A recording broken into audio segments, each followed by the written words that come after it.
Once upon a time, so the story is told, there was a young minister who, when he was still single, preached a sermon entitled Rules for Raising Children.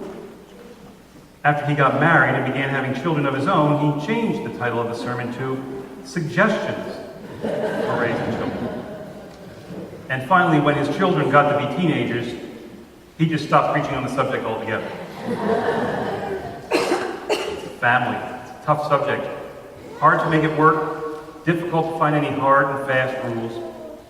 Well, despite the danger, this is something of what I'd like to talk about this morning. Today on this holiday weekend, when we celebrate motherhood and family, I've chosen as our text for the day one of the great Old Testament scenes that centers around exactly these themes. It is the story of the birth of Moses. As mentioned in the introduction to the scripture reading, this is a famous scene. The setup to it is this. During the time of Joseph, the great-grandson of Abraham, who, by the way, just as a commercial for coming events, will be our series for the summer ahead, the story of Joseph. Well, during his time, the people of Israel settled in the land of Egypt. Things began very well for them there. But as the years passed and the family of Israel grew, the Egyptians began to become increasingly worried about all these foreigners living in their midst. Paranoia about immigration obviously being nothing new. Well, to control the Israelite population, the people of Israel are taken into slavery, and even further to limit their strength, Pharaoh, king of Egypt, has ordered that all baby boys born to the Israelites are to be drowned in the Nile River. In the midst of this, a Hebrew slave woman by the name of Jochebed has given birth to a son, and after hiding him for as long as she can, has put him in a basket, sent him off down the Nile, hoping against hope that God will find some way to rescue him. And that's precisely what occurs. A princess, Pharaoh's own daughter, has come down to the Nile to bathe. She spots the basket in the reeds along the banks of the river and orders it brought to her. She opens it up and there discovers a baby, and she recognizes that this is a Hebrew child, probably due to the clothing that the child is wrapped in. Now this princess, traditionally identified by the name Bithiah, undoubtedly knows her father's command, but the child begins to cry, and in a demonstration of the tenderness of her heart, compassion overrules obedience, and she decides to raise this child as her own. Of course, however, princesses don't nurse babies. Well, fortunately, the child's older sister, who we know is Miriam, and who at this point is probably about 11 or 12 years old, has been following her brother in the basket along the river, seeing what would happen to him. And being a very clever girl, and arguably the world's quickest thinking babysitter, she quickly steps up and asks Pharaoh's daughter if she would like her to find a nursemaid for the child. Bithiah agrees, and in one of those classic cases of God's very playful sense of humor, the child's own mother, Jochebed, winds up getting paid to nurse her own son. Think about it. It's a great moment. I mean, how many mothers get paid to raise their own kids, right? You know? This could revolutionize motherhood as we know it, right? Let's face it, generally the cost of motherhood is a debt that we all owe to our mothers. But, well, God is playful, and He loves to turn things upside down. Jochebed nurses her son, and when he has grown sufficiently, it's probably about age 3, Pharaoh's daughter comes and takes him to raise him in the palace as an Egyptian, and she gives him his name, Moses, a name which curiously has both Egyptian and Hebrew meaning, linking both sides of the story at work at this moment. In Egyptian, the name is related to the words for birth and God, and in Hebrew, it is from the verb to draw out, as in to drawn out of the water. Together, pointing ahead to what Moses will ultimately become, the child sent by God, born to draw his people out of captivity. It is a great scene, both for what it tells us and for what it doesn't tell us. The seeming coincidence here of Pharaoh's daughter being at the Nile at just the right moment, an event that obviously has God's providential hand all over it. The question of Bithiah herself, what is driving her? What happens when she brings this child home? What does her father make of this act of rebellion? What is it like for Moses to be raised in the palace? And turning to his birth mother, what is it like for his mother to give him up, to hand him over? What was she going through? All sorts of intriguing issues running around here, but in the midst of all this, at its most basic level, this is simply the story of a family. The family into which Moses is born and rises to adulthood. His foundation, 3 women and a baby. Well, they obviously do a pretty good job. He goes on to save the people of Israel and to transform the world. We are here today very much thanks to him. What do these three women, what some refer to as Moses' three mothers, teach us about family? A few thoughts on this Mother's Day morning. First, they teach us that family is an improvised mess. Needless to say, the situation into which Moses is born is not a conventional one. Far from the traditional ideal of father, mother, 2.3 children, 1 dog, and 2 goldfish, This family is a collection of people being tossed together almost on the fly, right? Everyone making do the best they can with what they've got. It doesn't fit the manual, but it's still going to be a blessing. And I believe that's the first point here. I think we all tend to have in our minds this picture of family life as, it's supposed to be, some sort of combination of the Brady Bunch meets Father Knows Best, right? This ideal, this perfection. And then when our families fail to live up to this, when things go wrong, go off the script, as they invariably do, we flip out thinking that everything is wrong, that it's hopeless, when it's not. It's just the way that it is. This text first seeks to show us that there's no set rule for what a family is. Family isn't some perfect construction. It is people tossed together, people getting things right, people getting things wrong, ad-libbing as they go along. An improvised mess that together, out of love, the participants seek to make the best of. As here, through flexibility and ingenuity and compassion and sacrifice and mercy. To put it another way, as we've noted in the past, the phrase dysfunctional family is redundant, right? We are all messed up, each in our own way. Family, to begin with, doesn't come down to getting it all right. It comes down to what we make of it when it all goes wrong, right? Do we fall apart and quit and give up? Or do we work and sacrifice and grow and forgive? I once heard this preacher, he told the story of being browsing in a Christian bookstore one day when he discovered a shelf of reduced-priced items. Among the gifts was a little figurine of a man and a woman, their heads lovingly tilted toward one another. Happy 10th anniversary, read the inscription on the figurine. It appeared to be in perfect condition, yet its tag indicated damaged. Well, wondering what was wrong, the preacher examined it more closely, eventually finding another tag underneath that explained the problem, and reading it, he said he just had to chuckle, for it read, "Wife is coming unglued."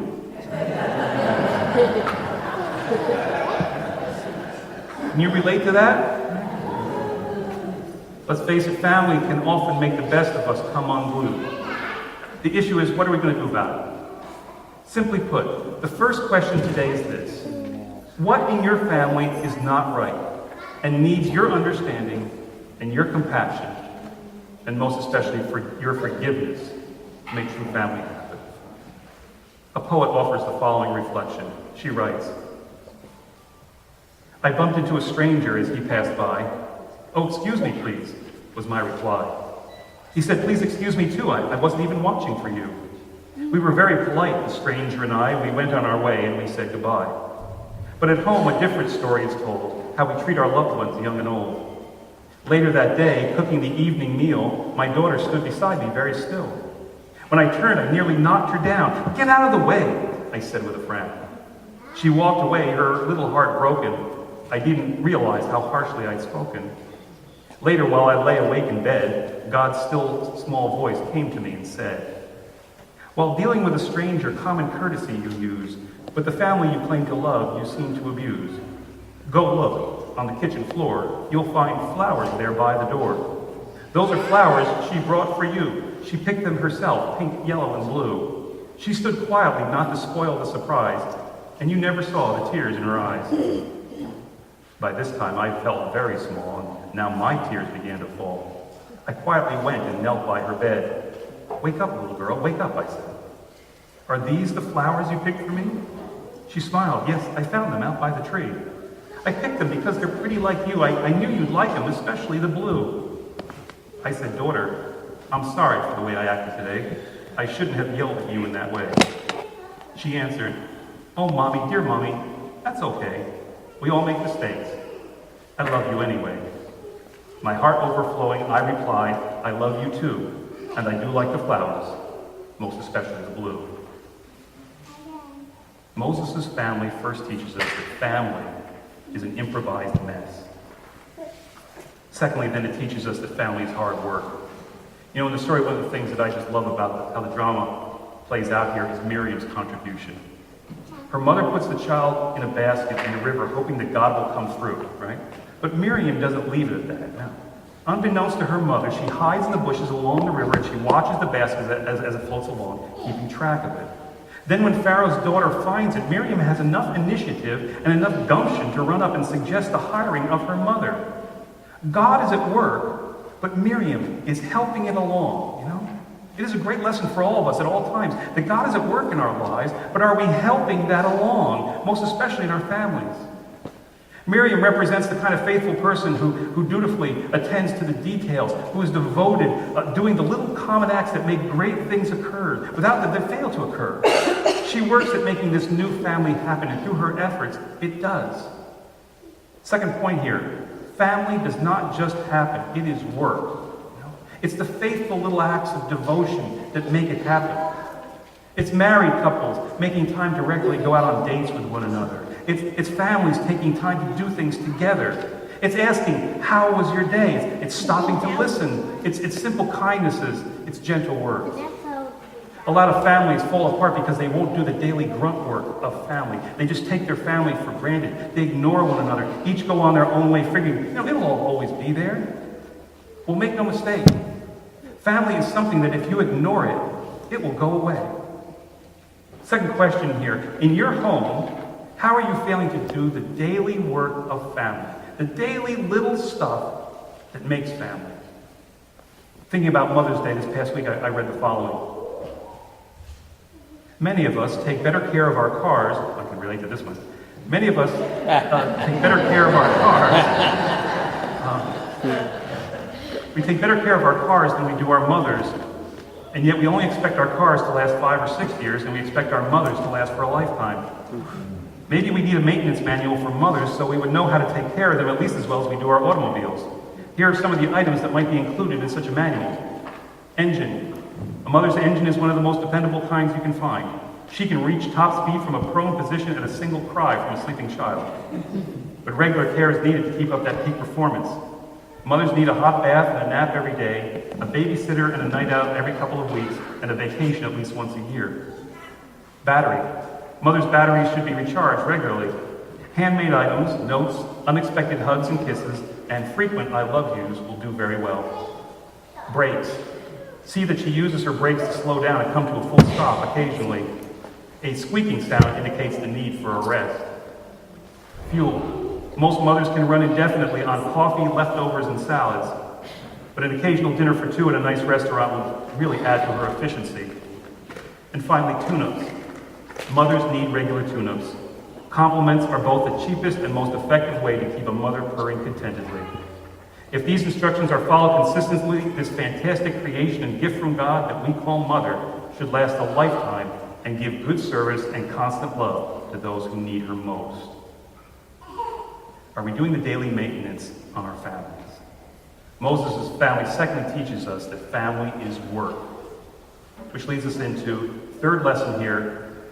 Family is a team sport. One author writes, true story.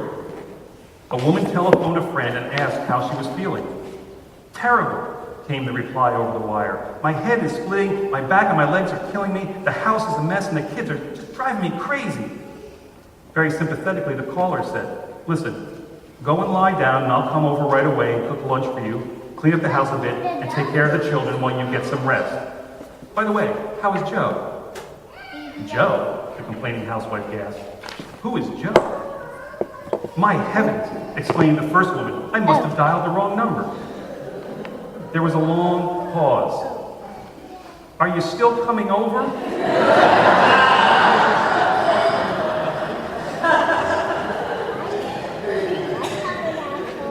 Laughing, the first woman replied, you know what? I think I will. And good to her word, she came over and cleaned and babysat for this complete stranger, and the two became lifelong friends. Family was created. Third point here, family is all about helping one another in need. This is where it happens, or fails to happen. As in the text, what drives the whole story is these three women seeking to help this one child who's in desperate need. How often do our families fall apart because we don't operate this way? We're not caring about one another's needs. We're not altering our course for that, but rather each is selfishly looking for ourselves, and wondering why no one else is looking after us, right? Family is a team sport.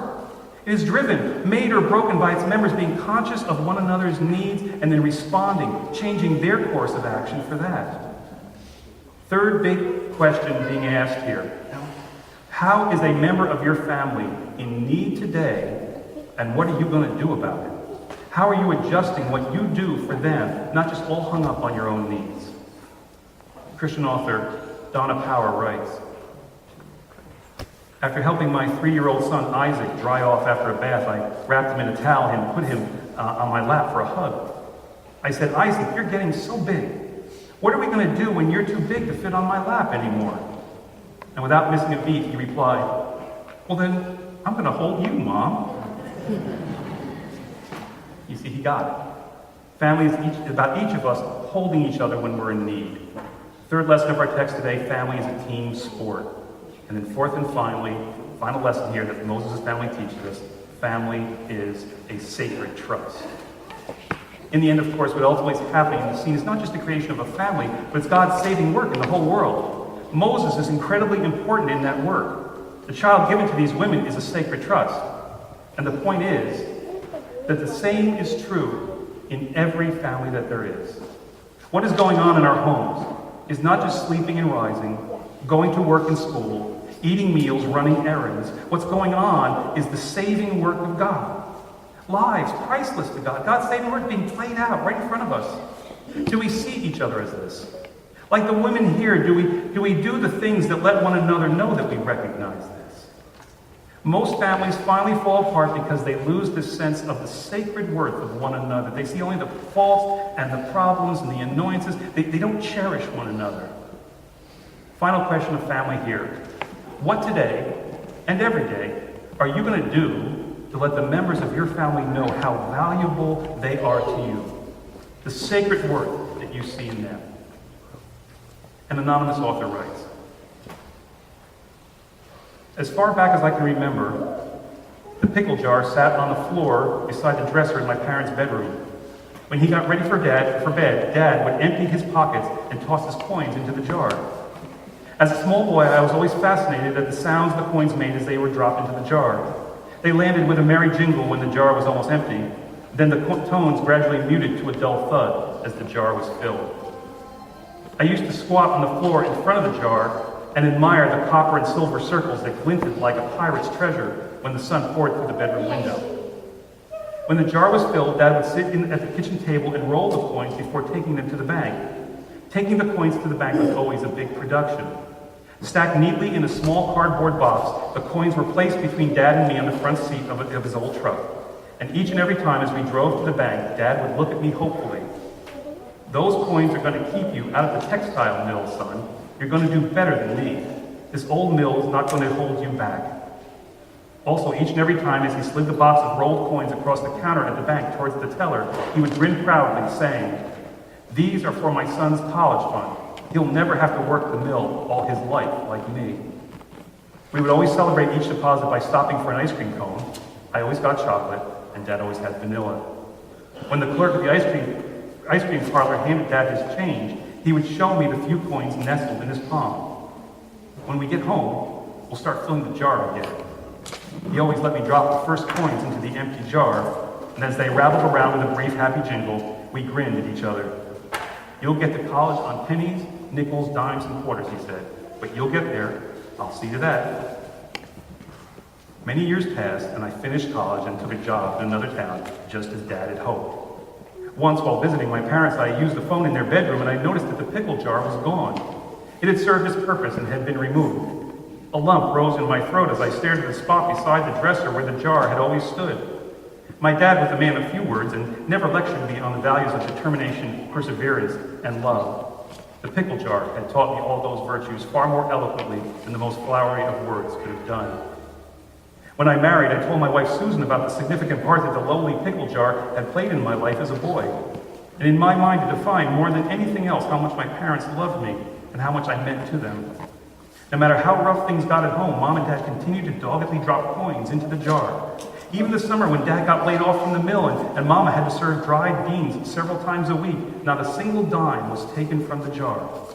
To the contrary, as Dad looked across the table at me, pouring ketchup over my beans to make them more palatable, he became more determined than ever to make a way for me out. When you finish college, son, he told me, his eyes glistening, you'll never have to eat beans again unless you want to. The first Easter after our daughter Jessica was born, we spent the holiday with my parents. After dinner, Mom and Dad sat next to each other on the sofa, taking turns cuddling their first grandchild. Jessica began to whimper softly, and Susan took her from my dad's arms. She probably needs to be changed, she said, carrying the baby into my parents' bedroom to diaper her. When Susan came back into the living room, there was a strange mist in her eyes. She handed Jessica back to Dad before taking my hand and leading me into the room. Look, she said softly, her eyes directing me to a spot on the floor beside the dresser. And to my amazement, there, as if it had never been removed, stood the old pickle jar, the bottom already covered with coins. I walked over to the pickle jar, dug into my pocket and pulled out a fistful of coins. With a gamut of emotions choking me, I dropped the coins into the jar. I looked up and saw that Dad, carrying Jessica, had slipped quietly into the room. Our eyes locked, and I knew he was feeling the same emotions I felt. Neither one of us could speak. Jochebed, Miriam, Bithia, and Moses. A man with 3 mothers. A most unusual family, but one that produced tremendous results. Might we learn from their example? This holiday weekend, don't just make a call, don't just send a card. Remember, family is an improvised mess. Family is hard work. Family is a team sport. And family is a sacred trust. Let us join together in singing our closing hymn, number 695, O Lord, may church and home combine. Would you please stand?